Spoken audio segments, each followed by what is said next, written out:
I used to be proud of my full house. Every shelf filled with books, every wall adorned with memories. I thought it showed a life well lived. But lately, especially after turning 60, that fullness started to feel heavy. It wasn't messy, not really. It was just dense. The air felt thick with things. I'd spend weekends organizing, only to feel like I was just shuffling the chaos around. I had accepted this as my reality, the gentle, creeping clutter of a lifetime. Then on a trip to Kyoto, I wasn't in a tiny home, but a quiet garden. Watching a monk meticulously rake patterns into the gravel around a few perfectly placed stones, I realized the stones weren't the art. The space between them was. That's when it hit me. We in the West are obsessed with filling space. The Japanese have perfected the art of honoring it. I didn't need to clean harder. I needed to create clarity. Today, I'm sharing the 7 Japanese secrets that taught me how to let my home and my mind finally breathe. The first and most powerful concept I learned is called ma. It's a word that means interval or pause, but it's really about the power of intentional emptiness. In our homes, we see an empty countertop, and our first instinct is to put something on it. A fruit bowl, a knife block, a coffee machine. In a home guided by ma, that empty space is preserved.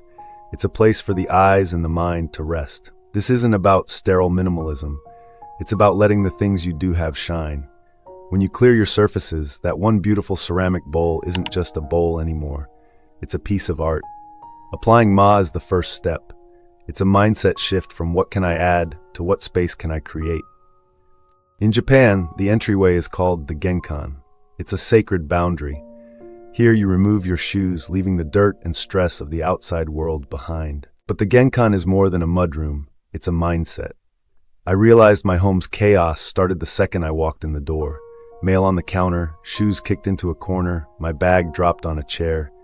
I adopted the genkan mindset. I created a single calm landing spot, a small tray for keys, a basket for mail, and a simple rule: nothing else enters the main house until it has a designated home.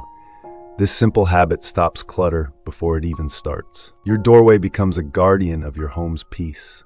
We've all heard of one in, one out. But when you're trying to reverse decades of accumulation, that's not enough. The Japanese approach is about curation, not just maintenance. So I adopted a stricter version, 1 in, 2 out. When I bought a new sweater, I chose 2 older ones I hadn't worn in years to donate. A new book meant 2 came off the shelf. This felt radical at first, but it wasn't about deprivation. It was about consciously raising the standard for what earned a place in my home. You stop making impulse buys and start asking, is this item truly worth letting 2 others go? It's the fastest way to reclaim your space. Tiful Japanese word motenai, which expresses a deep regret for waste. It applies to food, to time, but also to our belongings. Instead of a drawer full of cheap sponges and disposable wipes, the Japanese home often has a few high-quality, long-lasting tools. I threw out my plastic brushes and bought a simple palm fiber brush for dishes and a soft bristled duster with a wooden handle. Using them doesn't feel like a chore. It feels like an act of care. When you respect your tools, the act of cleaning becomes a calming ritual, not a battle against grime. It's a small investment that transforms a daily task into a moment of mindfulness. This habit ties everything together. Before bed, I practice a 5-minute reset, inspired by the Japanese habit of leaving things ready for the next day.